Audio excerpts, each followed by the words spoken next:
Shalom. Kali ini kita akan melanjutkan Injil yang ada dalam kitab-kitab yang ada di Alkitab. Minggu-minggu sebelumnya kita sudah sampai mulai dari kitab Torah,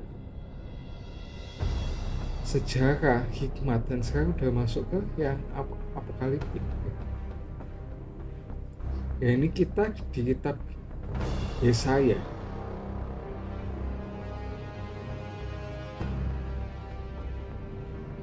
Membaca kitab Yesaya itu membawa kita ke ruang tidak pasti antara peringatan dan mujizat, ketidakpercayaan dan kesetiaan, kompromi dan keyakinan. Inilah dunia, tempat orang-orang yang jatuh mendengar Tuhan yang kudus. Firman Ilahi datang penuh dengan kebenaran dan kasih karunia. Mereka mencikapkan dosa sambil menawarkan di balik semua kegagalan ada harapan dan penebusan. Dalam Yesaya, firman Tuhan menyuguhkan tanggapan yang rendah hati berupa rasa kagum, kepercayaan yang rendah hati, dan ketundukan yang penuh hormat kepada Tuhan dan kerajaan.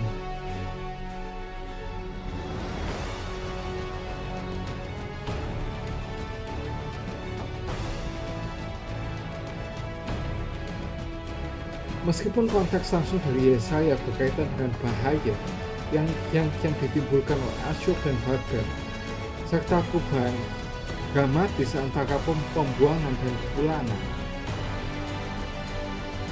kitab nubuat ini selalu dipahami dan memiliki relevansi yang berkelanjutan.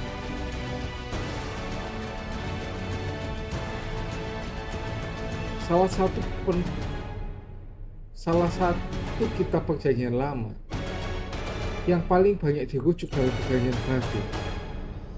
Penulis-penulis selanjutnya melihat kembali ke Yesaya dan dengan tegas mengidentifikasi Yesus sebagai Mesias yang dinubuatkan, yang menggenapi semua janji dalam kitab nubuat ini.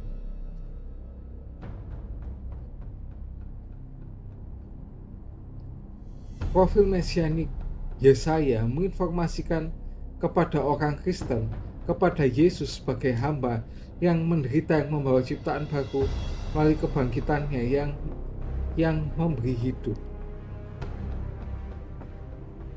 Firman Tuhan itu datang dengan penuh kebenaran dan kasih karunia. Mereka menyingkapkan dosa sambil menawarkan di balik semua kegagalan ada harapan dan penebusan. Allah telah mengadakan perjanjian dengan Israel, dan dengan perjanjian itu datanglah janji berkat ilahi bagi kesetiaan dan peringatan tentang kutukan bagi kurangnya kesetiaan.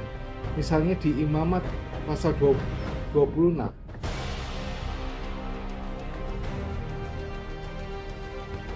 Tapi sayang seribu sayang, Israel bermain-main dengan berhala. Dan ketika kesulitan muncul, mereka cenderung percaya kepada kekuatan asing yang tidak benar daripada Tuhan mereka yang berdaulat. Melalui kekerasan hati mereka meninggalkan kepercayaan sepenuh hati kepada Tuhan, sambil menunjukkan sikap apatis tentang ketidakadilan dan kurangnya perhatian bagi yang membutuhkan. Di seluruh Yesaya kita membaca peringatan yang serius, tidak hanya terhadap bangsa-bangsa penyembah berhala, tetapi juga terhadap umat Allah sendiri yang melanggar perjanjian. Israel telah terbukti bukan terang bagi bangsa-bangsa yang seharusnya jadi, mereka jadi itu.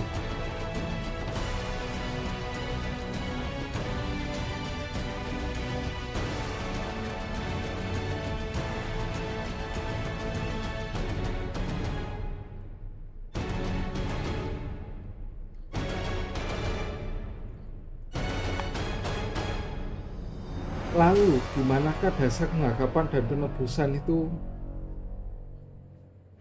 dapat ditemukan? Dasarnya adalah janji-janji yang berulang kali yang disampaikan di kitab Yesaya. Janji-janji yang ada pada akhirnya hanya dijamin oleh Tuhan Yesus, seperti yang ada di 2 Korintus 1.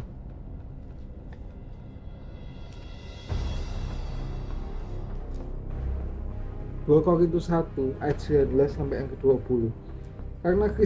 Karena Yesus Kristus Anak Allah yang telah kami beritakan di tengah-tengah kami, yaitu olehku dan oleh Silvanus dan Timotius, bukanlah ya dan tidak, tapi sebaliknya dalam dianya ada ya. Sebab Kristus adalah ya bagi semua janji Allah, dan itulah sebabnya oleh Dia kita mengatakan amin untuk memuliakan Allah. Beberapa contoh gagasan utama yang muncul dari kitab Yesaya yang menunjukkan betapa pemahaman kita tentang Kristus dan kerajaannya dipengaruhi oleh kitab yang mulia ini. Yang pertama, sisa yang dipelihara menjadi titik fokus janji Allah dalam Yesaya, dan akhirnya sisa tersebut diidentifikasi melalui dan dalam satu wakil mesianisnya yang diurapi, yaitu Tuhan Yesus sendiri. Yang kedua, yang diurapi ini akan menderita demi yang lain.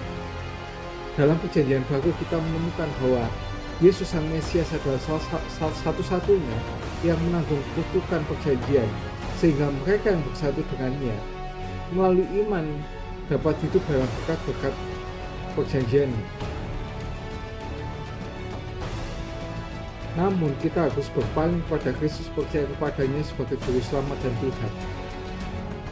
Yang ketiga, Yesaya mengingatkan bahwa umat Allah dimaksudkan untuk mencerminkan hati Allah.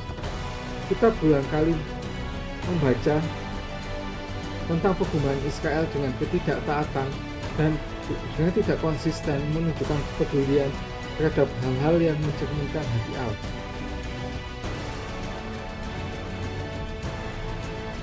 Misalnya, orang miskin dan rentan dan juga masalah dengan keadilan.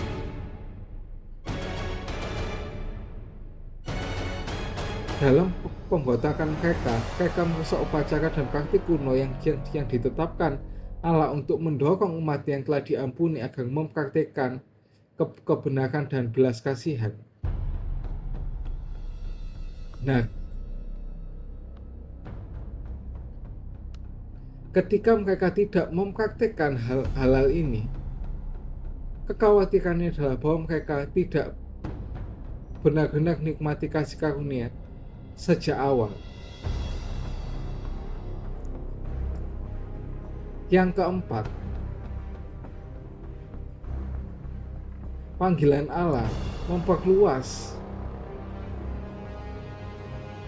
yang melampaui Israel ke seluruh dunia. Yesaya mempertahankan perspektif global meskipun seringkali berfokus pada Yehuda.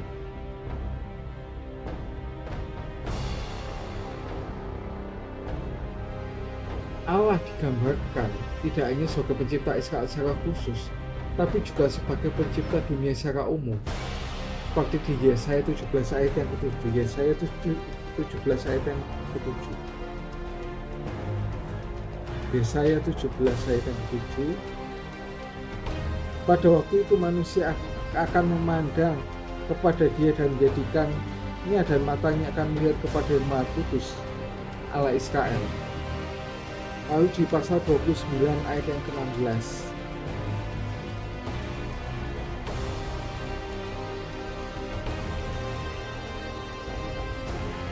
Betapa kamu memutarbalikkan segala sesuatu? Apakah tanah liat ini dapat dianggap sebagai sama seperti, sehingga apa yang dibuat berkata yang membuatnya bukan Dia yang membuat aku, dan apa yang dibentuk berkata yang membentuknya ia tidak tahu apa-apa. Lalu 40 ayat yang ke-28. Tidakkah kau tahu dan tidakkah kau dengar, Tuhan Allah ialah kekal yang menciptakan bumi dari ujung ke ujung. Ia tidak menjadi lelah dan tidak menjadi lesu, tidak terduga pengertiannya.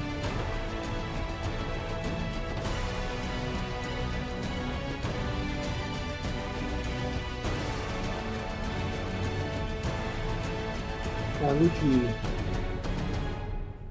pasal 43 ayat yang ke-15, Akulah Tuhan yang Maha Kudus, Allahmu, Rajamu yang menciptakan Israel. Lalu pasal 51 ayat yang ke-13, sehingga engkau melupakan Tuhan yang menjadikan engkau yang membentangkan langit dan yang meletakkan dasar bumi, sehingga engkau terus gentar sepanjang hari terhadap kepanasan amarah orang-orang penganiaya. Apabila ia bersiap-siap memusnahkan, di mana gerakan kepanasan amarah orang penganiaya itu? Dan di pasal 54 ayat yang kelima, sebab yang menjadi suamimu ialah dia yang menjadikan engkau, Tuhan semesta alam, yang namanya menjadi penebusmu ialah yang Maha Kudus. Ia disebut Allah di seluruh bumi. Allah juga ingin umatnya menjadi berkat bagi dunia.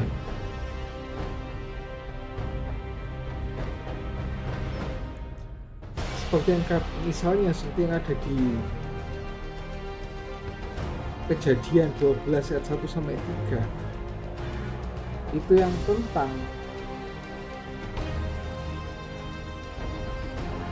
perjanjian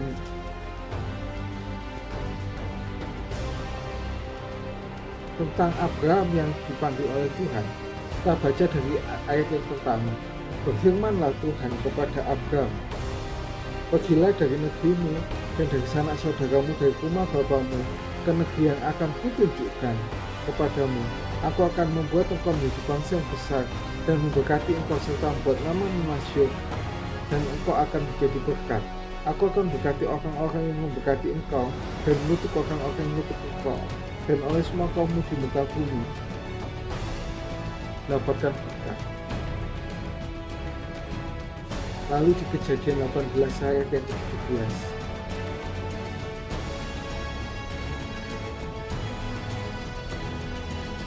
berpikirlah Tuhan, apakah aku menyembunyikan kepada Abraham yang hendak pulang ke kain ini?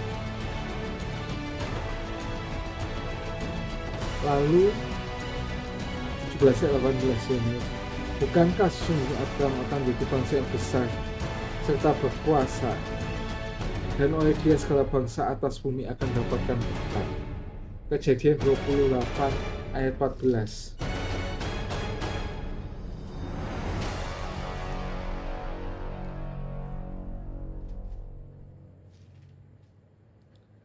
Keturunanmu akan menjadi seperti debu tanah yang banyaknya, dan engkau akan mengembang ke sebelah timur, barat, utara, dan selatan.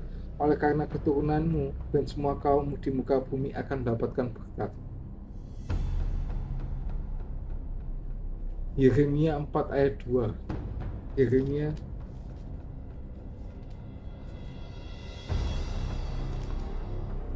dan jika engkau bersumpah dalam kesetiaan, dalam keadilan, dan dalam kebenaran, demi Tuhan yang hidup, maka bangsa-bangsa akan saling memberkati di dalam dia dan akan bermegah di dalam dia. Ini bandingkan dengan Kisah Para Rasul 3 ayat yang 25.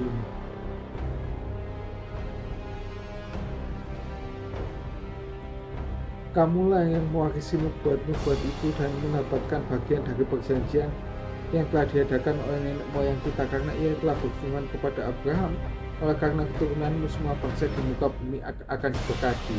Dan juga di Galatia 3 ayat yang 14.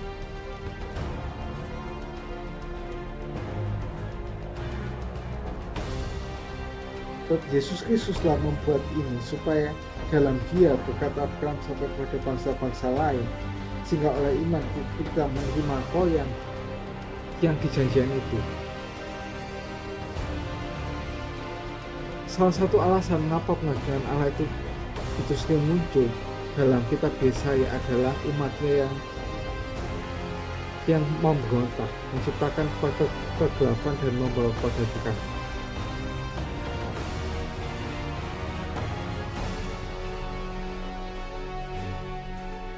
Dicangkokkan ke dalam Mesias, pembebasan yang dibawanya. Umat Allah dibebaskan untuk mengasihi Allah dan sesama. Ketika hal ini terjadi, umat Allah menjadi terang bangsa-bangsa yang menyalurkan harapan bukan hanya akan pengampunan tapi juga akan ciptaan baru. Pesan Yesaya adalah bahwa Tuhan Allah itu sangat adil, namun mengherankan belas kasihannya juga sama besarnya. Amin. Berbahagialah setiap orang yang mendengar firman Tuhan, merenungkannya, menyimpan dalam hatinya dan melakukannya dalam kehidupan sehari-hari.